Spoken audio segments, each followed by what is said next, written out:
본격적인 공시메이트 진행에 앞서서 노란톡 오픈 채팅방 입장 방법 소개해드리도록 하겠습니다. 노란톡 오픈 채팅방에 변형인의 기업 공시 연구소라고 검색하신 후에 입장하시면 되는데요.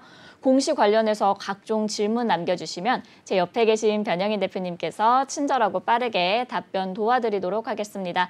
그럼 오늘의 첫 번째 기업 살펴보겠습니다. 오늘의 첫 번째 기업은 메리츠 증권입니다. 메리츠 증권은 1973년 설립돼서 1992년 유가 증권 시장에 상장했습니다. 주요 사업은 투자 매매업, 투자 중개업, 투자 자문업, 투자 일임업, 집합투자업, 신탁업 및 기업에 대한 신용 공여 등의 업무를 하고 있습니다. 메리츠 증권은 새로운 수익원 발굴 및 고객 서비스 개선을 위해서 2021년 중 상장 지수 증권 ETN과 국내 및 해외 주식 차액 결제 거래 CFD, 중개형 ISA 계좌 개설 서비스를 신규로 런칭한 바 있습니다. 최근 실적도 한번 확인해 볼게요. 2021년도 연결기준 매출액은 23조 2,473억 원, 영업이익 9,489억 원, 당기순이익은 7,829억 원을 기록했습니다. 매출액은 전년 대비 40% 증가했고 영업이익은 14.6% 증가했으며 당기순이익은 38.5% 증가했습니다. 회사는 파생상품 거래 이익 및 수수료 수익 증가에 따른 매출과 손익이 증가했다고 밝혔습니다. 네, 이렇게 기업 정보 알아봤고요. 대표님, 어떤 공시가 있었나요? 네, 바로 어제였습니다. 메리츠증권 주식 소각 결정을 공시했는데요. 내용을 살펴보겠습니다. 주식 소각 결정입니다. 주식을 말 그대로 소각, 없애는 결정을 한 것입니다. 소각할 주식의 종류와 수는요, 보통주 2,008만 주입니다. 회사는 6억 5,979만 579주의 발행 주식을 유지하고 있는데 이 중 2,008만 주를 소각해서 없애겠다는 뜻입니다.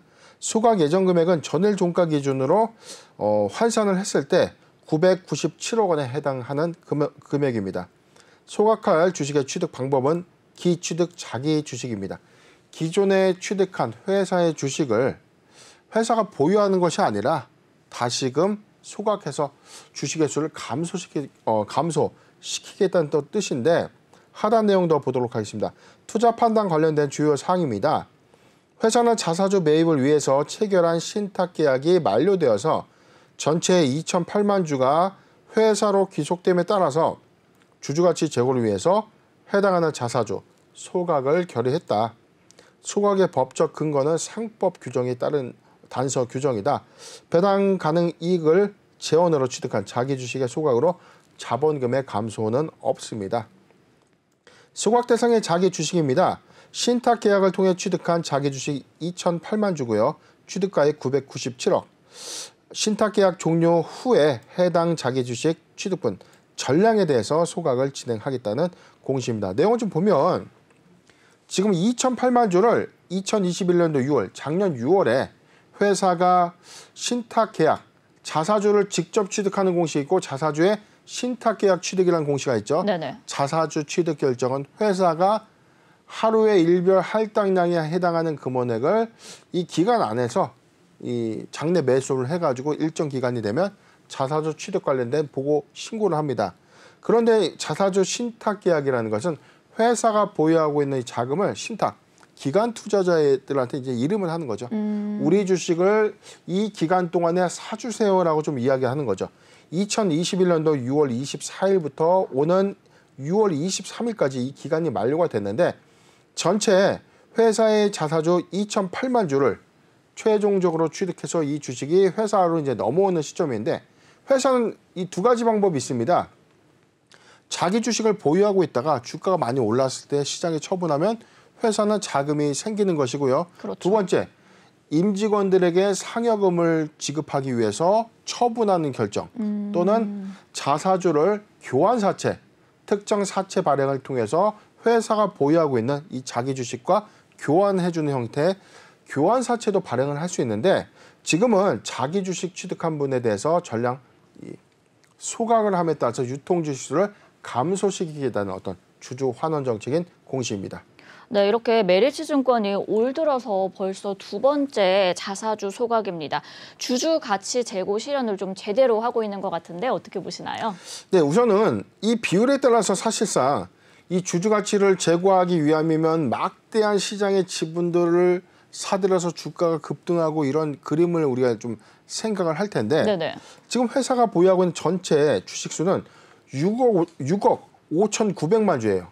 6억 5,900만 주에 2,008만 주라는 요건은 사실상 이게 뭐 1% 요건에도 해당이 되지 않는 수치죠. 자, 그렇기 때문에 이렇게 큰 비율의 이 주식 소각은 뭐 사실상 주가에 큰 영향은 없지만 이게 회사의 어떤 이 주주 가치의 어떤 재고 관점에서는 자기 주식을 소각한다는 것은 점진적으로 이 유통지수의 어떤 감소 효과를 좀 가져올 수 있는 요인이기 때문에 회사가 정해진 이익을 자기 주식을 통해서 주가의 어떤 추가적인 하락을 다소 예방하고 주가의 어떤 부양 효과를 첫 번째 가져오고요. 취득한 자기 주식을 다시금 소각한다는 것은 유통지수의 어떤 비율을 다소 좀 낮춰줌으로써 주가 가치가 희석되는 것이 아니라 오히려 재고 가치 관점에서 오히려 이 부양 효과를 좀 가져오는 셈인데 이게 금원액의 관점에서는 뭐 판단하면 이게 미비하다고 볼 수는 있지만 긍정적인 어떤 흐름이라고 좀 보여지고 이게 올해 일회성이 아니었습니다. 올해 지난 3월에도 사실상 한 차례 이 자기 주식을 소각한 이력이 좀 있었는데 지난 3월에 자사주 2,194만 주, 2,194만 주도 소각을 했기 때문에 근본 2,008만 주보다는 다소 양이 적지만 지금 주기적으로 취득한 자기 주식을 점진적으로 소각하고 있다는 것은 주주 가치의 어떤 재고를 위해서 회사가 노력하고 있다는 점이다라고 판단을 해봅니다. 네, 비율상으로 따지면 주가에 큰 영향은 없겠지만 그래도 점진적으로 주주 가치의 재고를 실현하는 모습이다라고 말씀을 해주셨습니다. 저희가 지난 SK증권 방송에서도 증권주에 대해 이야기를 좀 나눴었는데요. 최근 투심이 얼어붙으면서 증권사들이 부진한 성적을 기록하고 있습니다.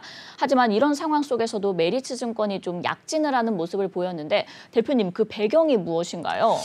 네, 우선은 이 증권주가 2020년도부터 이 많은 이 동학개미들이 입성을 했어요. 네네.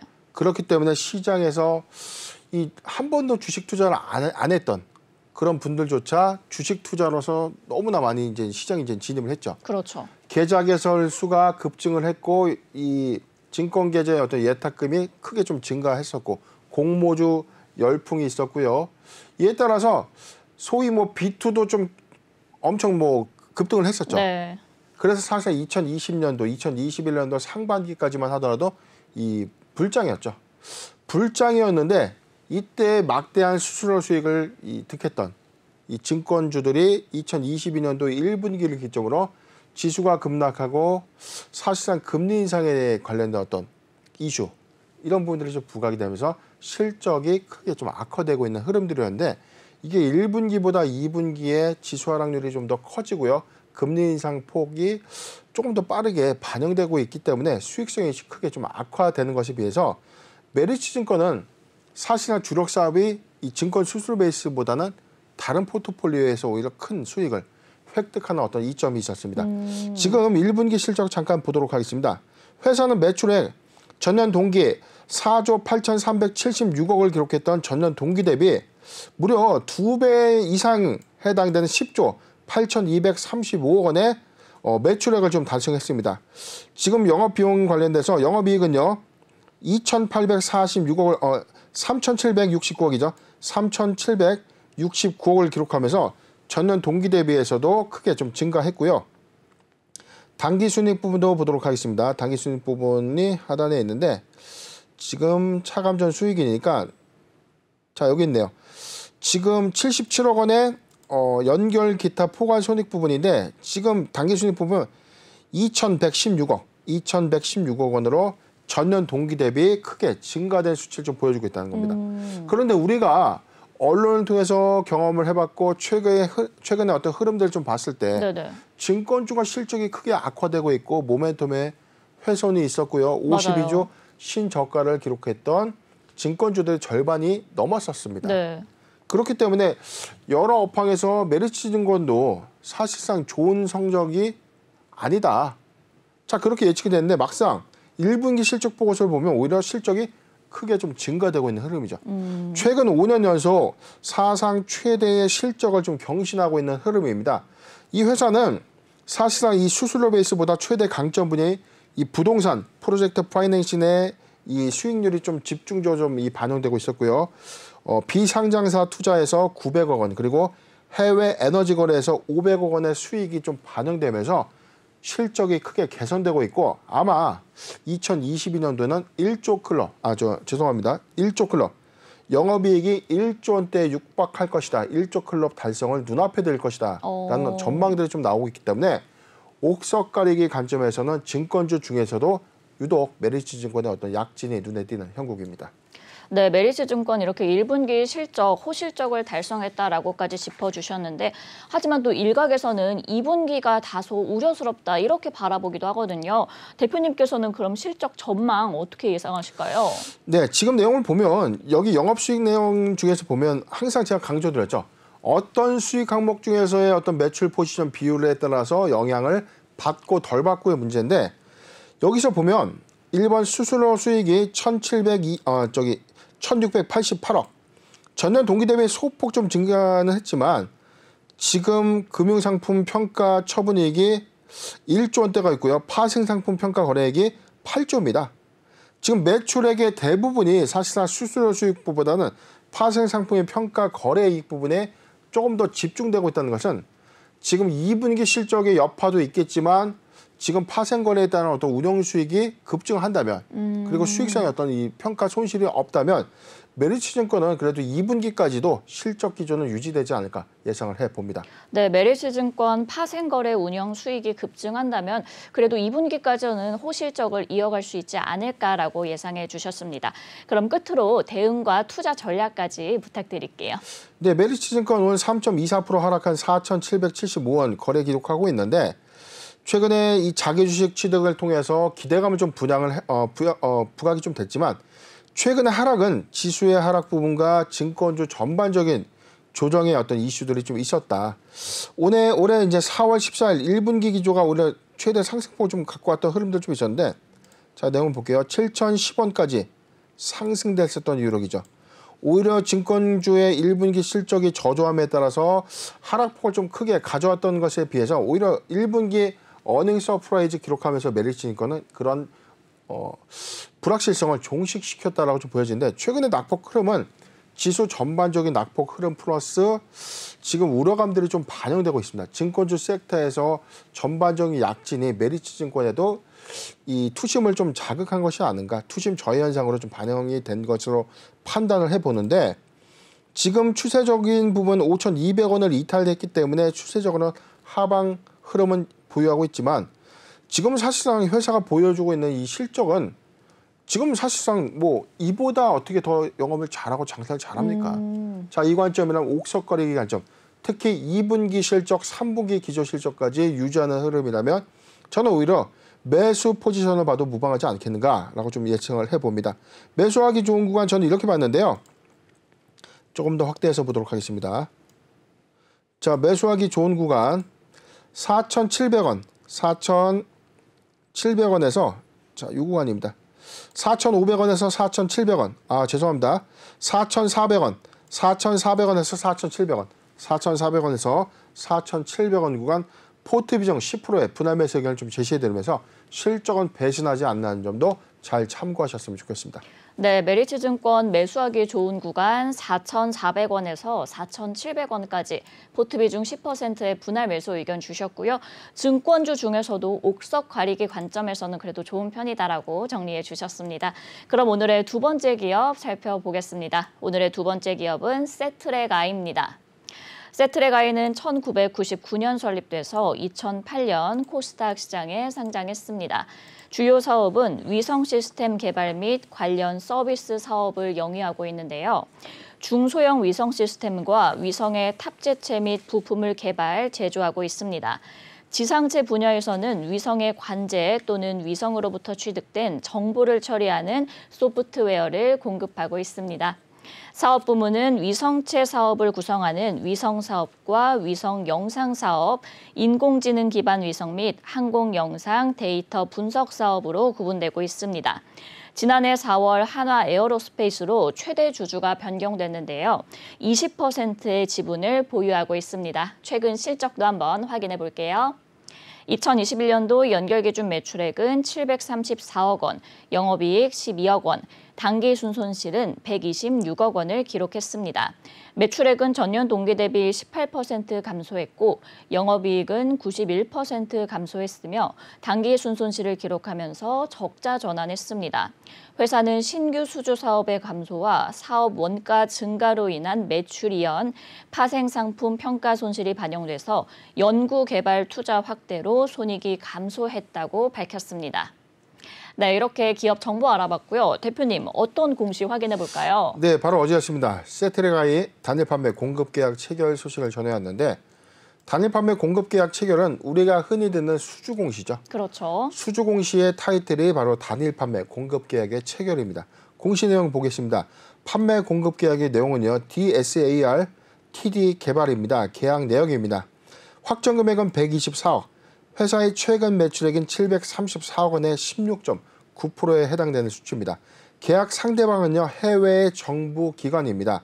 아직 구체적인 국가가 좀 지정이 되지 않았습니다. 최근 매출액과 주요 사업 관련된 정보는 없습니다. 하단 내용 보도록 할게요. 계약 기간은요, 2022년 6월 20일부터 2024년도 11월 19일까지입니다. 계약 조건은요, 계약금 선금 10%와 마일스톤 계약에 따라서 분할 지급 요건 85% 그리고 궤도 시험 완료 후에 5%를 지급받는 조건입니다.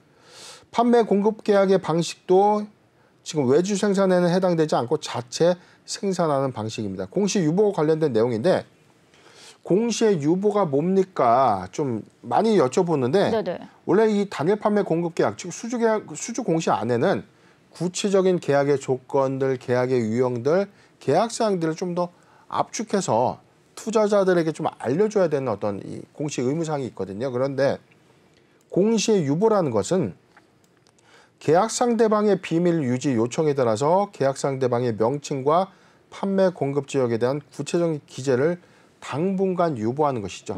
납품 시점에는 공개될 수 있겠지만 이게 이 경영상에 꼭 필요하다는 이 여부가 이 한국거래소가 이제 봤을 때 이 판단이 좀 되면 유보를 하게 되는 겁니다. 이게 사실 계약 상대방 측의 어떤 요청도 있고 이게 사실상의 어떤 이 사업의 이 프로젝트들이 좀 공개돼서는 안 되는 이슈들 또는 이 국가 간의 거래도 사실 이 방위산업 전략과도 어떤 이 집결될 수 있는 그런 사항들이었기 때문에 계약서를 사실상 이 공시 제출 시점에 한국거래소에서는 컨펌 좀 하고요. 이 내용에 대해서 이런 이유 때문에 우리가 부득이하게 이 정도만 공시를 하겠습니다. 라고 이야기했을 때 이를 좀 받아들여지게 되는 상황입니다. 내용을 좀 종합해 보겠습니다. 지금 734억 원의 16.9%에 해당되는 124억 원을 2024년도 11월 19일까지 납품을 하는 조건인데 여기에 간단한 힌트가 좀 있는 것 같아요. 궤도 시험의 완료 후에 5%를 지급한다는 것은 이게 위성 궤도에 관련된 위성 시스템에 관련된 이 수주가 아닌가 유추 해석이 좀 되고 있고 계약금 선금 10%이기 때문에 12억 4천만 원은 일시 수령을 하는데 여기 이 내용이 좀 저는 좀 차이가 있다고 봅니다. 마일스톤에 따른 이 분할 지급 마일스톤은 단계별 개발 단계별로 완성이 됐을 때 일정 이 도달 금액을 지급하게 되는 거죠. 1단계 개발을 완료하면 얼마, 2단계에는 얼마, 3단계, 4단계 이렇게 단계별로 지급하는 자, 이 부분을 전체 85%로 좀 배정을 했는데 유추해서 좀 추정컨대 회사는 위성 시스템 관련된 수주 공시가 있었고 이게 일시 조항보다는 계약금 10%와 마일스톤 개발 단계에 관련된 이 개런티를 수령하는 형식이 아닌가 유추 해석됩니다. 네, 이렇게 세트레가의 계약 공시 살펴봤는데요. 마일스톤이 별도 지급이 아닌 계약 금액에 포함된 것으로 보입니다. 대표님, 그럼 만약에 개발이 실패하거나 좀 지연될 경우에는 계약금 전액을 못 받을 수도 있나요?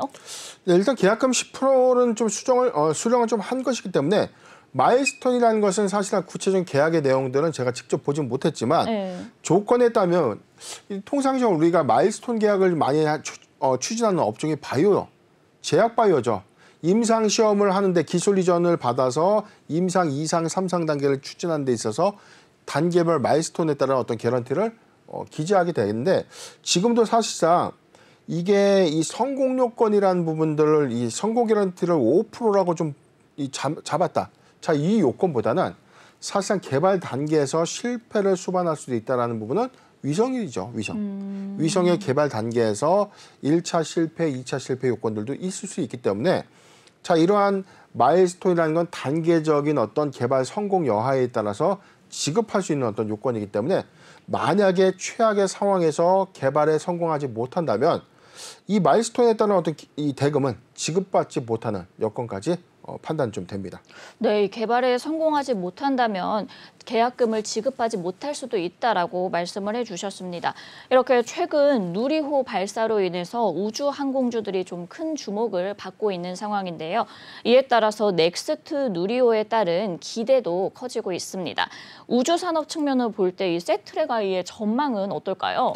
네, 지금 세트랙아이의 경우에는 지금 현재 최대 주주가 하나 에어로스페이스죠. 2022년도 21년이죠. 지금 2021년도 4월이었습니다.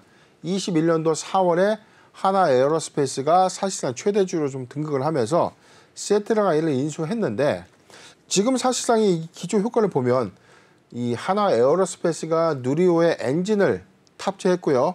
이 항공 우주 산업은 카이죠, 카이. 카이의 경우에는 이 누리호의 전체 조립을 좀 담당했었습니다. 그런데 세트랙아이는 인공위성의 어떤 축을 좀 담당할 것인가 관련주로는 좀 이게 부각이 됐는데 그래서 제가 정기보고서의 기재 내용을 명확하게 확인해야 된다고 좀 말씀드린 이유입니다. 잠깐 분기보고서 제품군들을 좀 보면 회사는 위성사업 부분과 그리고 위상 영상의 직수 신소, 인공지능 기반 위성 이 용도를 보면요. 지구 관측용 인공위성 그리고 인공위성의 수신 처리 및 위성 관지 사업 지역 정보의 위치 정보 등 그리고 데이터 분석 관련된 이 솔루션인데 지금 이 회사는 인공위성의 위성 영상 수신 처리 시스템을 이 관련된 부품과 솔루션을 좀 개발 및 판매하는 회사입니다. 즉 인공위성에 탑재되는 이 소프트웨어 부분도 있고요. 부분적인 하드웨어는 이 수반되고 있지만 이 인공위성에서 지상의 영상 촬영을 통해서 이를 보내고 받는 그런 이제 관제 역할을 하는 시스템을 개발하는 회사죠. 그렇기 때문에 하나 에어로스페이스의 세트랙아이 인수는 사실상 항공 우주 산업의 연결고리에서 이 이해관계에 가장 부합하지 않았나 그렇게 좀 판단해보고 지금 누리호에서 발사 성공을 했기 때문에 앞으로 민간 위성의 개발 및 이 발사도 보다 좀 증가될 수 있다는 이런 기대감들을 반영될 수 있기 때문에 세트랙아이 입장에서는 사실상 이 시스템의 어떤 이 구축 개발 매출 부분은 앞으로도 더 증가되지 않을까 판단을 해봅니다. 네, 이렇게 하나그룹과의 항공 우주 분야에서도 좀 시너지가 나올 것 같다라고 긍정적으로 전망을 해주셨습니다. 대표님 그리고 확인해 보니까 한국판 나사인 이 새 정부의 항공 우주청 설치에 수혜도 좀 기대해 볼 만하다 이런 이야기도 있더라고요. 네, 그렇죠. 이 부분 어떻게 보시나요? 네, 아주 좋은 질문인데 지금 사실상 이 누리호의 1차 발사는 실패를 좀 했었고요. 2차 발사를 이제 성황리에 좀 이끌어냈기 때문에 우리나라도 세계 7대 이제 항공우주 강국이 됐다. 선언이 좀 됐지 않습니까? 앞으로 민수를 중심으로 한 이 위성 개발이 본격화될 것이고 이 국내에서도 인공위성 이 관측용이든 위성 영상용이든 앞으로는 이 자율주행에도 좀 적용될 수 있는 인공위성도 앞으로 이제 많이 발사될 수 있는 역량을 좀 확보했다는 관점에서 세트랙아이는 이런 관점에선 하나 에어로스페이스를 등에 업고 전 탄탄대로 좀 앞으로 좀 더 걷지 않을까. 지금 실적 관점에서는 1분기 실적이 매출액이 10.4%가 좀 증가됐었고요. 영업이익은 80% 증가되면서 18억 정도 좀 수익성이 크게 좀 개선되고 있는 관점에서 이 중장기적인 수주 잔고가 늘어간다면 전 충분한 수혜 효과가 있다고 확신합니다. 네, 이렇게 실적 관점에서도 수익성이 개선되기 때문에 더욱 긍정적인 전망을 예상해 주셨습니다. 그렇다면 투자 전략 어떻게 가져가는 게 좋을까요? 네, 지금 사실상 오늘 13.6% 하락을 했는데 저는 이게 자 요구관죠. 누리호 기대감이 반영된 것인가? 자 이게 누리호 기대감이 반영돼서 지금 재료 소멸 관점 때문에 떨어진 것인가? 자 이 하락폭은요. 누리호 관점과는 상관이 없습니다. 최근에 누리호 상승 기대감이 그렇게 크게 반영되었다라고 저는 생각하지는 않습니다. 최근 지수 급락했다는 이슈와 오늘 사실상 낙차폭이 좀 더 이 큰 부분은 재료 소멸 관점도 있지만 과대 낙폭이라고 좀 보고 있거든요. 최근 상승폭에 대한 어떤 이 상승분을 모두 반납한 부분인데 자 이만큼이 올랐다라고 좀 치부하기에는 너무 상승폭이 좀 약하다는 거죠. 오는 6월 7일까지 기대감을 수반한 것은 맞지만 이게 재료 이 소멸 관점의 상승폭을 모두 반납했다는 걸 지금 사실상 이 과밸류 구간이 좀 보여지고 과대 낙폭이라고 좀 저는 개인적으로 판단을 해봅니다. 지금 일봉상의 저점의 영역대를 한 요 구간이라 좀 보거든요. 2020년 3월 주가의 저점이 이 구간인데 지금 평균적인 단가의 이 구간에서 저점이라고 보여지는 구간도 지금 좀 더 확대해서 보도록 하겠습니다. 37,000원 구간이 탄탄한 이 저점 지지 라인이라고 좀 생각했는데 이 구간을 좀 깼기 때문에 하반 경직 흐름을 좀 보여주고 있지만 저는 매수의 기회로 봐도 괜찮다고 봅니다. 포트 비중 5%의 매수 구간은요. 3만 원, 3만 원에서 3만 3천 원 구간, 3만 원에서 3만 3천 원 구간 포트 비중 5%의 분할 매수 의견을 좀 제시해드리고 앞으로의 사업 모멘텀은 누리호 발사 이후에 가시화된 이 항공우주 방위청 설립 요건에 관련된 기대감 그리고 이후에 민수개발과 관련된 수주공시 등이 주요 모멘텀으로 작용될 것이다 라고 예측을 해드리겠습니다. 네, 이렇게 세트레가이 매수하기 좋은 구간은 3만 원에서 3만 3천 원까지 포트 비중 5%의 분할 매수 의견 주셨고요. 오늘의 하락은 누리호 재료 소멸이라고 보기는 어렵다. 더욱 긍정적인 전망이 기대된다라고 정리해 주셨습니다. 그럼 오늘의 마지막 기업 살펴보겠습니다. 오늘의 마지막 기업은 K옥션입니다. K옥션은 2005년 설립돼서 2022년 코스닥 시장에 상장했습니다. 2016년 12월 K옥션 온라인을 흡수 합병한 바 있는데요. 주요 사업은 미술품 경매를 통해 낙찰자와 위탁자를 중개하는 경매 사업 및 미술품의 판매를 영위하고 있습니다. 사업 부문은 크게 미술품 판매 사업, 미술품 경매 사업, 미술품 중개 사업, 기타 사업 이렇게 4개의 사업 부문으로 구분되고 있습니다. 최근 실적도 한번 확인해 볼게요. 2021년도 연결기준 매출액은 383억 원, 영업이익 136억 원, 당기순이익은 104억 원을 기록했습니다. 매출액은 전년 동기 대비 58.3% 증가했고 영업이익은 799% 증가했으며 당기순이익을 기록하면서 흑자 전환했습니다. 회사는 영업력 증대와 경매 시스템의 효율화로 매출액과 손익이 증가했다고 밝혔습니다. 네, 이렇게 기업 정보 알아봤고요. 대표님, 어떤 공시 확인해 볼까요? 네, 바로 어제였습니다. 회사 주요 사항 보고서 무상증자 결정을 발표했는데 최근에 무상증자 결정을 통해서 주가 좀 급등하는 현상들 보여지고 있죠. 워낙 급락장에서 특화된 어떤 이 재료 이슈가 좀 부각이 되지 않다 보니까 무상증자를 좀 결정함으로써 단기 이 급등 요인으로 좀 반영되는 흐름들을 좀 보여주고 있기 때문에 이 부분도 가장 중요한 포인트가 아닌가 보고 있고요. 공시 우선 보도록 하겠습니다. 무상증자 결정입니다. 회사는 신주의 종료수 보통 주식 1,811만 6,090주를 추가로 발행하는 이 무상증자입니다. 회사의 증자 전 발행 주식의 총수는요 905만 8,045주인데 거의 2배에 육박하는 수준의 발행 주식이 신주로 발행된다는 것은 한 주당 무려 2주의 무상 신주를 교부한다는 뜻이죠. 배정 기준일은 2022년 7월 6일입니다. 내가 이 주식에 배정 받고 싶다. 7월 6일 날 매수하는 것이 아니라 7월 6일에 이 영업일 전인 7월 3일까지 보유를 하여야만 무상 신주를 받을 수 있다는 점도 참고하셨으면 좋겠습니다. 신주의 상장 예정일 8월 1일이고요. 하단 내용도 보도록 하겠습니다. 무상 증자 전 905만 8,045주였는데 신주 1,811만 6,090주를 추가로 무상 증자를 통해서 발행이 되기 때문에 무상 증자 후에는 2,717만 4,135주의 주가를 형성할 것으로 좀 보여집니다. 신주의 재원은요 주식 발행 초과금 90억 5천만 원을 재원으로 했다라고 좀 밝히는 공시가 되겠습니다. 네, 이렇게 올해 초 신규 상장한 기업인데 무상증자에 또 현금 배당 계획까지 있습니다. 굉장히 놀라운데 좀 적극적인 주주 환원 정책을 통해서 이 주가 부양이 좀 가능할까요? 네, 일단은 지금 내용을 보면 지난 6월 7일 날 회사는 수시공시 의무 관련 사항 앞으로 우리 이런 공시 할 수 있습니다. 예고편이었죠.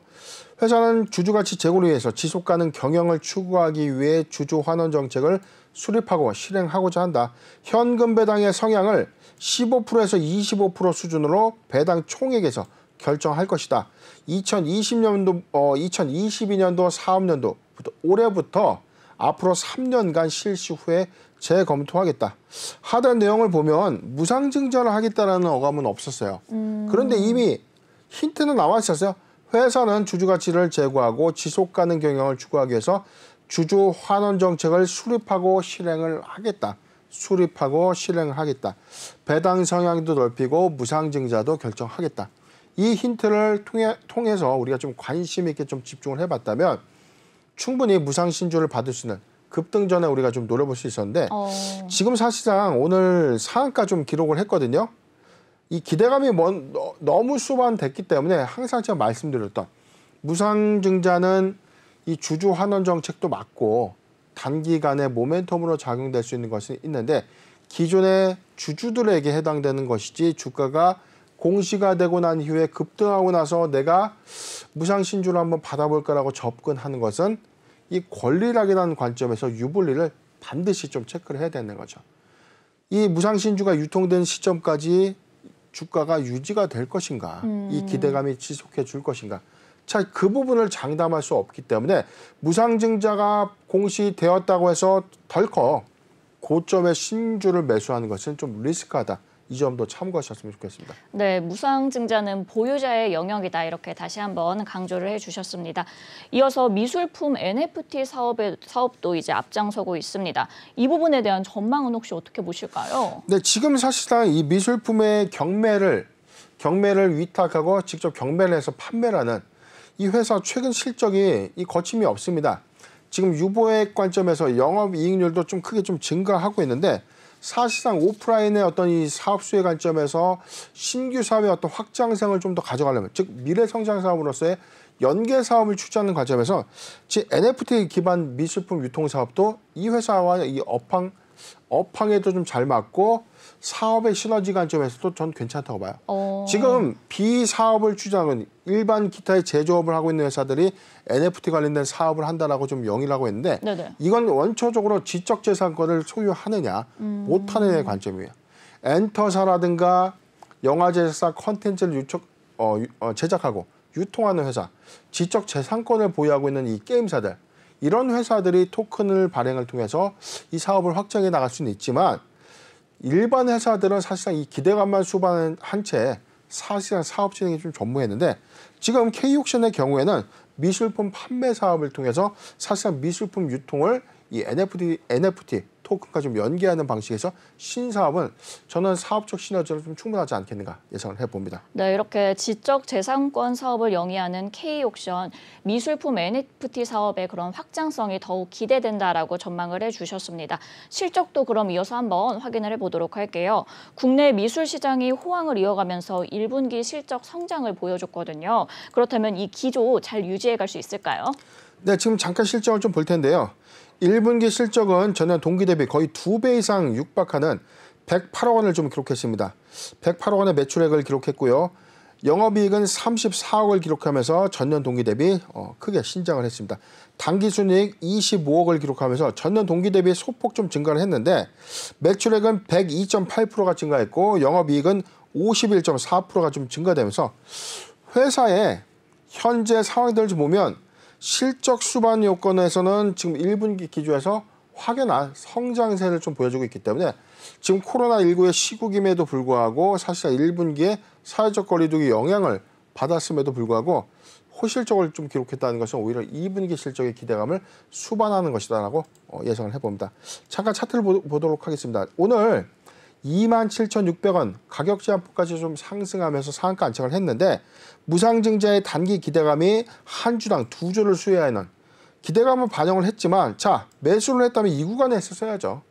지금 사실상 자 오늘 시세 요건을 이렇게 가져갈 것이고요. 자 이렇게 또 상승 요건을 좀 가져갈 텐데 주가의 단기 기대감을 수반해서 무상증자의 기대감을 반영될 수 있지만 이거는 기존에 매수했었던 기존 주주의 영역이다. 신규 저가점에서 고점에 매수를 했다면 권리락가 이후에 주가가 좀 급락했을 때 무상 신주를 향후에 받더라도 오히려 손실로 전환될 수 있다는 점도 잘 참고하셨으면 좋겠습니다.